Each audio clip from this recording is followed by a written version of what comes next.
Welcome everyone to the very first episode of Financially Turbulent. I know we talked about starting this podcast well over 2 months ago, but as you understand, we're brown, and within the brown community, usually around the summer to autumn time, it's a bunch of family events and weddings packed together. And now we finally have some time to get together and chat with you guys. So we're super excited. This is going to be an introductory episode on why we are starting this and who we are, and perhaps why you should listen to us. So without a further ado, I'm Harman here, and my friend Cover will go ahead and start introducing himself and what he does. Thank you so much, Harman. Yes, finally, after about 2 months of waiting, we're here. This is the first episode. Just going to do a little brief introduction about myself. It's kind of a backstory. Myself and Harman here, we go back a long way. We've been friends since grade 4. We've actually been roommates in university as well for 4 years, as we went to Brock University together, as many of you may know. Just a little bit into myself. I do currently work as a trade analyst at one of the leading banks here. We'll get into more detail, obviously, with future podcasts coming out, future episodes. And Harman, give us a brief introduction about yourself. What do you do? And give us some more information. Come on. So I'm here in Ontario. I'm a licensed real estate agent within the province of Ontario, but I do sell real estate in Alberta and other provinces as well.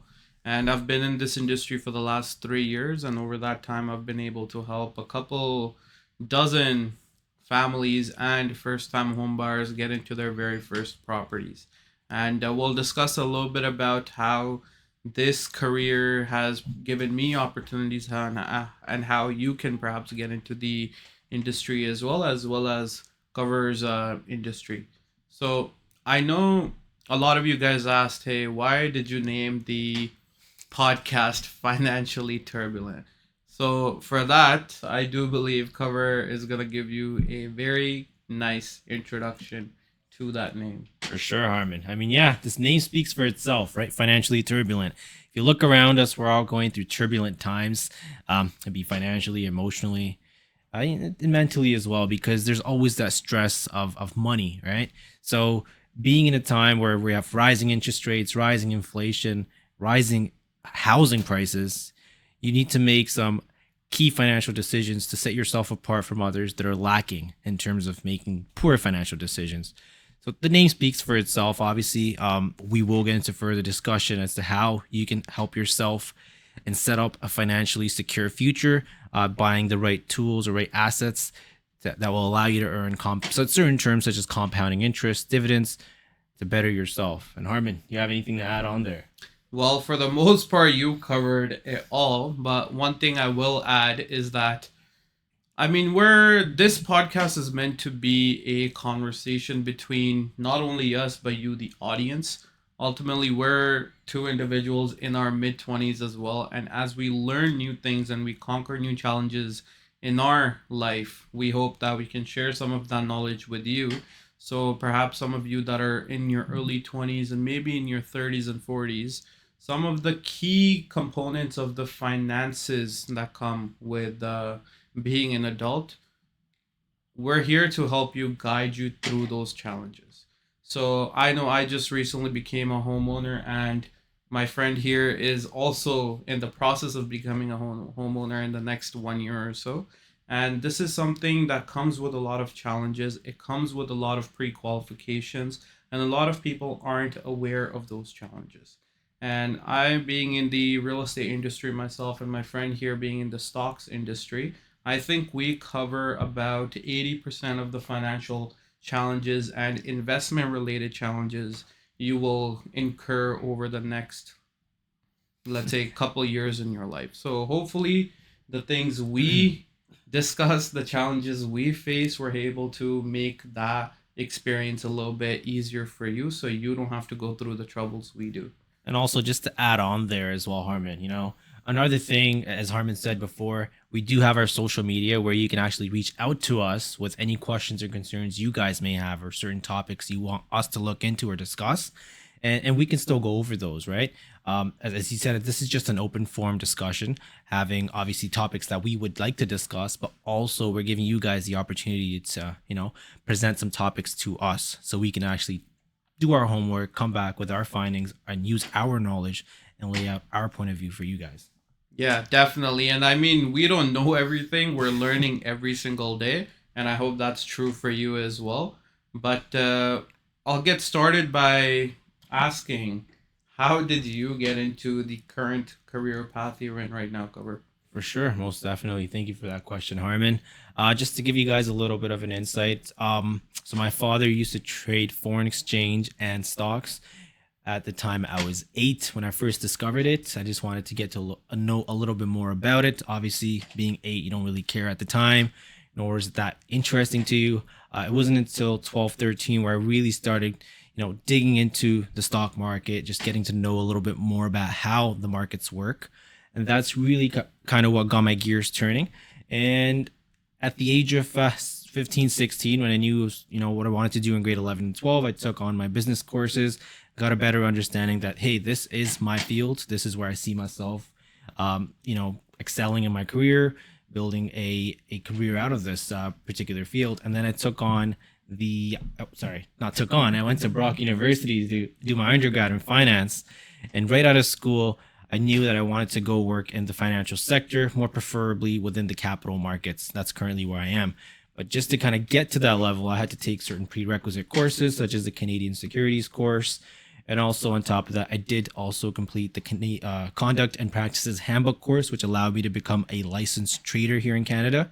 There's not many of us here, but it's a good thing to have under your name for sure, if that's the route you want to take. And after working for CIBC Mellon, I decided to move careers to a leading bank here. Just don't want to name it yet. We'll get to that in a future episode. And then now currently in my position of a trade analyst, I did have to undergo a derivatives financial options licensing course, which I did complete as well with flying colors. And yeah, this is where I am now. Armin, let's just kind of flip back onto you. How did you get into real estate? What got you interested? What really kind of turned your gears towards real estate after going to Brock University and doing your undergrad as well? Yeah, so as Cover mentioned initially, that both of us were roommates at Brock University as well. And we've known each other for a better part of 15 years at this point. It's quite a long time, right? And I actually started my undergrad about a year later compared to Cover. And originally I came into the finance field as well, but near the end of my studies, I switched it over to information systems because I kind of felt like I was better at creating systems and processes rather than focusing more so on the finance side. Mhm. Finance is definitely a passion for me, but I didn't really want to go towards the stock side like my friend did here. So after university, I worked as a financial analyst for FedEx at their FedEx Express headquarters, and I also worked as a corporate services associate with the Ministry of Transportation. And thankfully, that was a job that I was able to get during COVID when a lot of people were facing termination from their jobs. But the cons of the job ended up being that it was entirely remote. I know you definitely Oh enjoy yeah. remote work, and I did too for the longest part. But over time, I felt like that my skills and my desires weren't necessarily being met in the role that I was currently in. So during 2021, I decided to pursue real estate full time, and I've been here ever since. That's amazing. Yeah, I know when the first time Harman told me that he was going to pursue real estate full time, I had a lot of questions. I wanted to know why, simply because we're in an area, obviously around the GTA, where the market is so diluted with a lot of realtors, a lot of competition. And yeah, I mean, I'll just kind of take that question here. Harman, why did you do real estate? Looking around, having about 90,000 realtors just in Ontario alone. I mean, real estate on its own is like any other career, right? It's very well saturated, and just like business, even finance, I would say the barrier to entry for real estate is quite low. You can easily get licensed, at least within Ontario, within about 6 months or so. But the toughest challenge comes with your time management, your salesmanship, and of course, overall, your business etiquette, right? So the reason why I personally wanted to get into real estate was for me to have that one-on-one connection with the people I meet on a regular basis. Mhm. And that's something I was unfortunately lacking at my previous role before I decided to take the leap. Now, it was a very scary leap because, unlike, let's say, a job where you're getting a firm salary on a monthly basis, you know exactly how much you're going to be earning. Mhm. With real estate, you could have some extreme dry periods. So it really translates what you put in versus what you get out. So what I mean by that is oftentimes you can put in a lot of work into real estate, but depending how the market is, you might not make a lot of money. Mhm. But granted, you keep consistent, there's no ceiling to how much you can earn in real estate. Now, that's one of the main factors a lot of people come into real estate because they think it's easy money. But in a market like we're facing right now, it's truly when you understand why realtors are there, and truly people that care about helping people are the ones that stay in a tough market like this. And for me, it was mainly about educating young individuals like myself because I saw there was a gap within the market. Most of the realtors, like you mentioned, there's 90,000 realtors in the GTA, but unfortunately, most of them are either in their late 30s, 40s, 50s. They've been in the industry for a while and they mainly work with investors and, let's say, people that already have money. So when I came into real estate, I wanted to focus on providing value and providing education to a lot of individuals that are in their 20s because how we're going to acquire our homes over the next 10 years is vastly different compared to how people did so 10 years ago. You're right. I do believe in the 2008s and 2010s, you were able to get zero down financing. We don't have anything like that anymore. With the prices of the homes right now, it's crazy. So you really need a plan, and I'm here to educate all the younger individuals. And I know Mhm. you are too when it comes to your investments and getting people into the investment side. So For why sure. don't you tell people a little bit about why you're so passionate about For stocks. sure, most definitely, Harman. Thank you so much for just going over how you got here and why you chose your particular field. Yeah, just as Harman said, being in the industry, obviously, I'm no expert as I'm still learning, doing my courses, of course. But yeah, being in the industry, I do have, I guess, an edge or more knowledge in the field itself, and some numbers that excite me or things that I want to share with others that can help you get financially secure will be, as I mentioned, certain terms such as compounding interest, investing in the dividend stocks, building growth portfolios, just to name a few. Of course, we'll get into more details as we go forward. But hey, every single dollar not invested is a dollar wasted, in my opinion. You really want to invest your money so it grows for you in the future. So when you're approaching retirement or when you're approaching a major milestone as buying a home goes, or even buying a car, you want to be financially secure. You want to be able to make those decisions a little more freely. You don't want to be hand to mouth, or scrambling for money when those major purchases come around. Yeah, definitely. So, in the case for, let's say, your career, what would Hmm. you say are the typical paths? Let's say if one of the younger For sure. individuals want to pursue working for a bank, either on the retail or corporate side. Hmm. I know you're working for one of the major five banks here in Canada. So, what was it like getting your foot in the door for such a big bank? For sure, yes. Um, Many of you may have even heard this before, but getting your foot in the door for a bank at a bank, you do need to acquire either the CSC, which is the Canadian Securities course, or the IFIC, which is the Investment Fund Industry course in Canada. Those are the two basic courses. Obviously, the CSC is a better course in terms of credentials. It does set you apart from someone that's just done their IFIC. So CSC, just being the basic entry level course, would get you positions at a retail branch, such as a bank teller or a mutual funds advisor, or just an FSR, which is a financial services representative. Of course, if you wanted to go into the more back end of things or just be on the corporate side, you'd want to look into pairing the CSC up with additional courses like I did with the CPH, being the Conduct and Practice Handbook, which allowed me to become a trader. But there's other individuals out there that would pursue courses such as the WME, which is the Wealth Management's Essential course, which would allow them to go into the investment advisor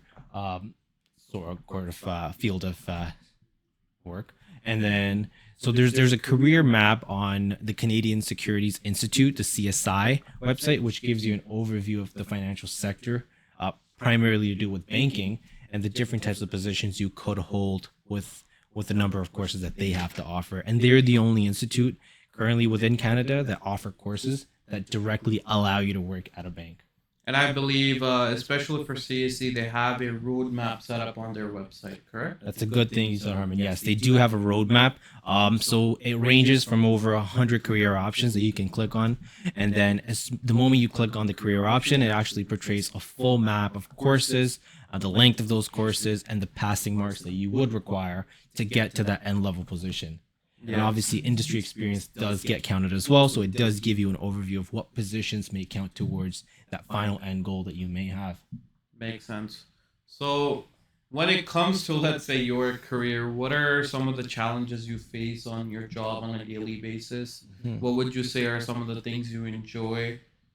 And what would you say are some things maybe someone that wants to get into a career like yours should keep in mind when they're pursuing this path, pretty much? For sure, yeah. All right, just kind of starting off with the first question, where you said, what's kind of the fun things I like about being in this particular role? I like how it's numbers driven. Obviously, when you're in finance, you want to be working with numbers. The last thing you want to be doing is just desk work, right? Yeah. So yeah, working with numbers, just doing analysis on different clients, working with different advisors, and every single day is not the same.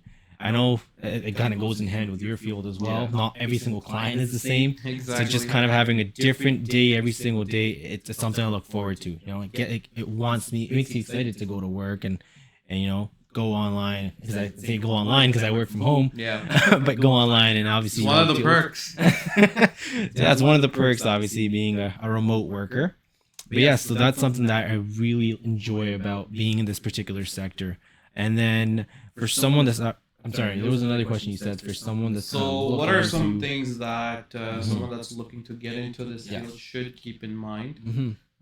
Perhaps it's something you don't necessarily enjoy about the industry or field. For sure, yeah. So as Harman did say earlier, it is a very competitive market. So you do need to have an edge. So something I did to kind of make myself stand out was I pursued my CSI course relatively early. I hope you remember second year of university. I mean, pretty much, yeah. Second year of university, he was already churning through a couple of the CSC courses. And I know at some point you were also thinking about pursuing your CFA, but you decided not to pursue that because the path that you were going towards, it didn't really need it. So you decided for some alternative courses and stuff. Right on, Harman. I love how you remember all these stories, eh? Yeah. All right, so he's right. So the CSC I took on in the second year of university because I knew right off the bat that as soon as I finish university, I'm aiming for the big banks or at least a smaller bank or a bank that has a partnership with one of the major banks. So doing my CSC in the second year of university and completing it by the third year was kind of my timeline. And as soon as I graduated, I remember I graduated in 2019, December. And in January, I was already enrolled in the CPH. I know a lot of people tend to wait for that job opportunity where the employer would pay for your course. Yeah. But in the grand scheme of things, $1,000, $2,000 isn't really going to hurt if it's for your future. You know, if it's something you're gonna go and spend on maybe a car part just because you like building a car, or you're gonna go to Gucci or Louis Vuitton and buy something, it's really it might make you feel better in terms of self-esteem because you feel cool wearing it, but is it really helping you in terms of your career or your future? So that's kind of how I took it. I just paid out of pocket and I was like, let me get this out of the way. Before I even landed my job with the bank I'm currently with, I was already licensed. I just had to do an in-house exam, obviously, for getting my trader's license, which is just a basic requirement. But I have my CSC and CPH cleared out of the way. And something I don't like, as another question I just want to go back to, because you did obviously ask me that. Something I don't like is the long hours during tax season. And I know that's coming for me now. So it's going to be that time where, you're working even 10, 11 hours a day. It's just part of the industry itself. a lot of the jobs in the financial sector, they say it's 9 to 5, you're going to be doing 8 hours, but there is that requirement, of course, of certain days or certain weeks where you will be putting in 10 plus hours. Yeah. And I quickly want to go back to one of the key things you mentioned. I know a lot of individuals are young like us, they're Hmm. in their 20s. Maybe there's a couple of individuals that are in their 30s that are now looking for a career change. And like you mentioned, that rather than waiting for a company to pay for your education, you decided to make that initial investment yourself, because sometimes you really do have to analyze that opportunity cost, because that $1,000 that you ended up spending early on probably ended up helping you get a job that paid you $10 or $20,000 extra compared to Hmm. going through that cycle of working for a couple employers, right? Right on. So that's something you really do have to look into. I know some people want to pursue their masters. That's something I kind of tell people that, okay, maybe you should get a job and see if they have an incentive for that. But quick courses like CSC or any other like that, where you have an initial investment of around $1,000, $2,000, I think they're very well worth paying out of pocket, because then that gives you a certification that you can then show to an employer and let them know that, hey, you understand the topics that you're discussing and that the job requires. Exactly. And that's what's going to set you apart, right? If you're going to compare two people, one with a CSC and one without applying for a job, that's going to be at the same level. I can bet you 9 times out of 10, the individual with the CSC would get that particular position. Exactly, and it's not even just regarding the CSC, it's any certification that's relevant to your field. I know Hmm. one of our friends is pursuing a PMP at this point in time. That especially is going to help him in his role as a project manager down the line. So it's anything that will give you an edge compared to the competition, because in this day and age, everyone has a degree now, including myself, you do. Exactly. Every single person you talk to has gone to university, but what truly sets them apart is the additional certification and extracurricular related to the career path that they're pursuing. Exactly. Any course in the field or the industry that you're currently in, if you pursue, it's not going to hurt you. It's only going to benefit you in the long run. Exactly. So I think that pretty much. Do you have anything additional to add about your I'm good. I career? just got a question for you, Harman. I wanted to ask you, as a realtor, someone that has to build their own schedules, make their own appointments with clients or for client appointments, such as, taking them for showings, buyer showings, and the whatnots.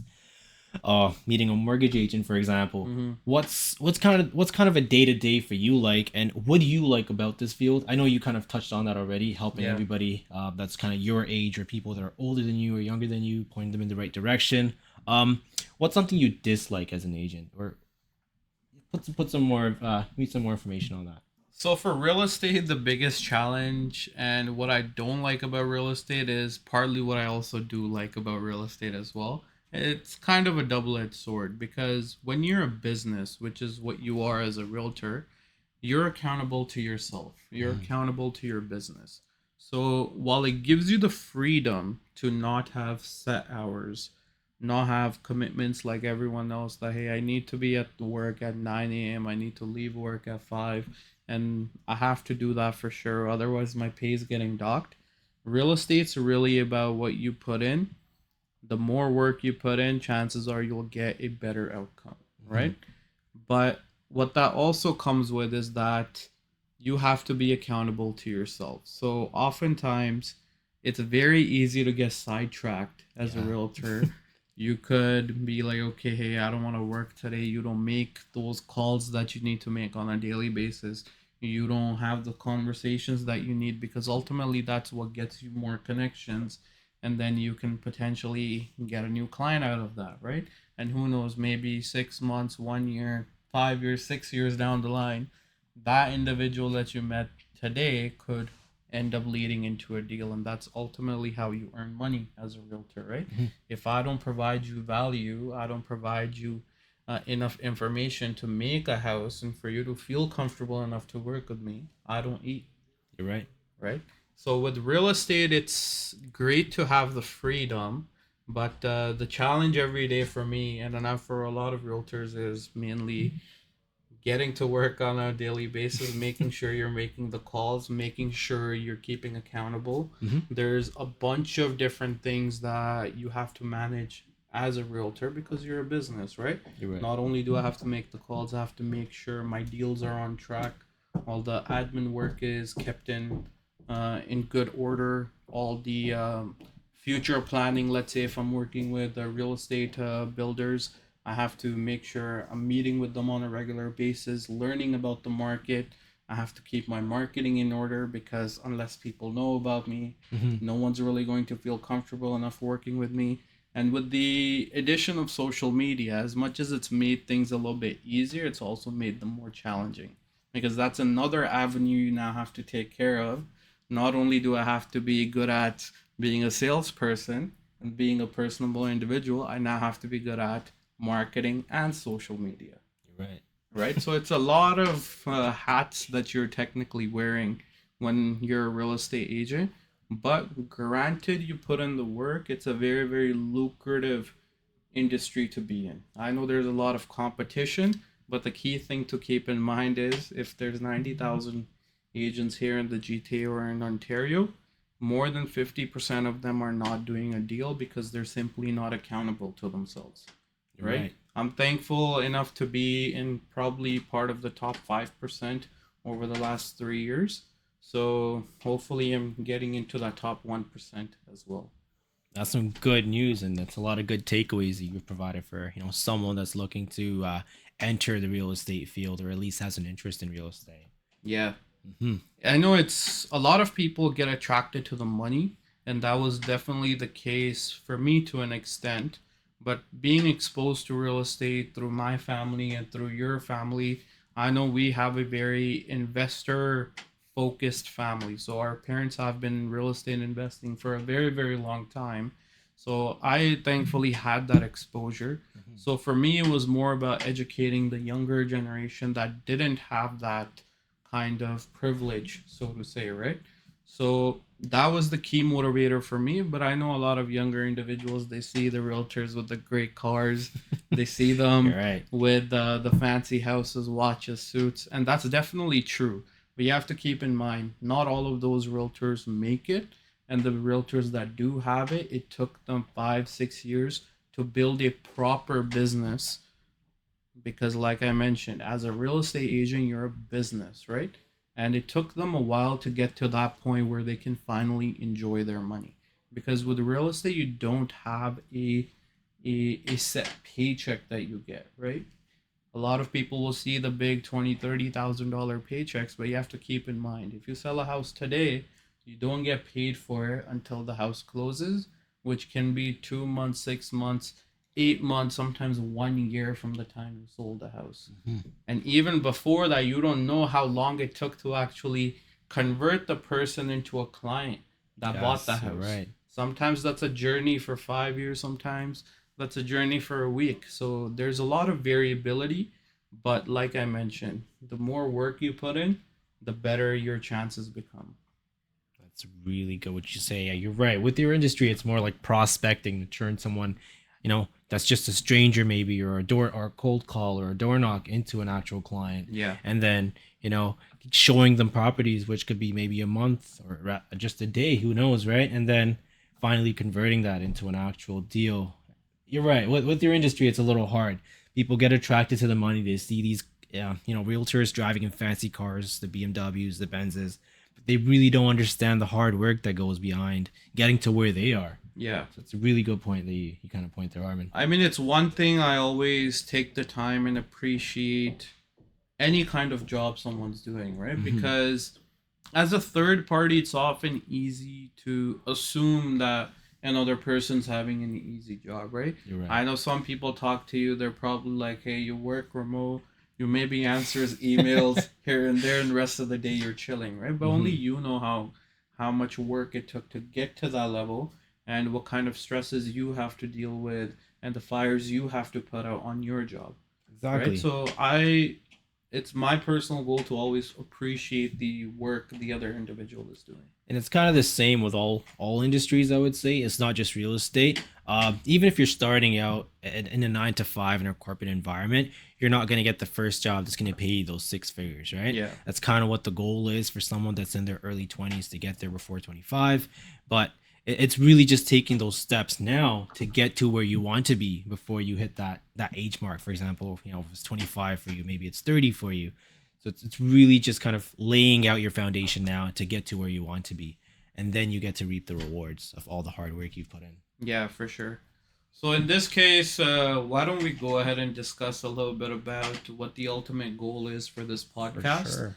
and what we're looking to do pretty much. And You're right. So this is more like a financial journey for both of us, of course, yeah, sharing and our you, insights and and you you. guys as well. So that's kind of where it goes back to what Harman said earlier. It's going to be more of a discussion of a topic that we will discuss prior to obviously, we work on our agendas obviously and get down to the topics we want to discuss. Yeah, And we'll be also taking in any questions that you guys may have. Originally starting off with more like a Q&A.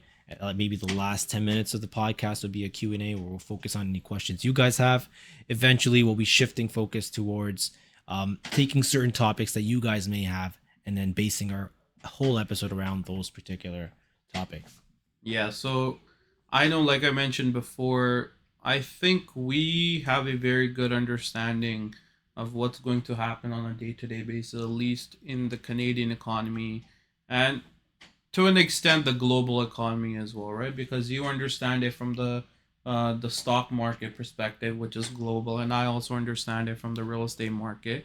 And having a background in technology, I have a very good perspective from the tech side as well. I know that Mhm. influences a lot of new things here in Canada and worldwide right now. So we'll have a couple of topics that we'll discuss over the next couple of weeks, and then hopefully we'll get some questions from you too, and who knows, they can turn into full time discussions as well. Of So course. from time to time, we'll have some new guests that we think are doing some amazing things, either here locally or even, let's say, from other provinces and internationally. It just depends on how the environment ends up The being, right? timing and the environment. Example, as, Yes. as Harman said, internationally. So getting a hold of someone that's on the other part of the world is not super easy, but yes, we'll definitely make it happen in future topics. And another thing Harman said, I just want to add on to is the global economy is always changing. So there's obviously going to be topics of discussions that will come up Mm-hmm. as the world around us changes. And that's going to be something we'll focus on as well. Current economic affairs, political affairs as well will be another topic we touch upon here and there. Yeah, well, that's amazing. So now, I guess, hope you guys had some fun discussing and listening to us. And we'll see you guys on the next one, which will hopefully be in about a week. So stay tuned and thank you for listening to Thank you guys so Turbulent much. Talks by Financially Turbulent. Take care.